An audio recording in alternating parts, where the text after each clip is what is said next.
আপনারা আমাকে আঙুল দেখায় বলতে পারবেন না যে আপনি খারাপ কাজটা করছেন।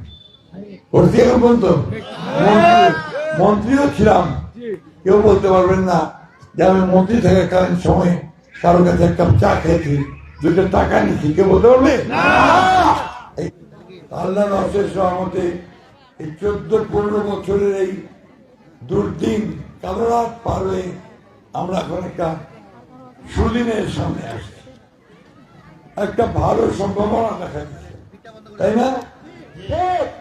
যেমন আপনার ধানের ক্ষেতে ধানটা পাকার আগে যখন সবুজ হয়, পাকতে থাকে, তখন মনটা কৃষক ভাইদের খুব ভালো হয় না? একটু ভালো ফসল হবে এবার। ওইরকম আমরা এইবার দেশে একটা ভালো নির্বাচন হবে, সবাই ভোট দিতে পারবে, ভোট দিয়ে ভালো মানুষটাকে, ভালো দলটাকে নির্বাচন করতে পারবে, এরকম একটা আশা মনের মধ্যে যাচ্ছে, তাই না? আপনারা সবাই কিন্তু চান যে এবার আমরা ভোট দিব। আর আমাদের যে ছেলেরা মেয়েরা আছে, 18 বছর বয়স হয়েছে, ওরা আবার নতুন ভোট দিবে প্রথমবার।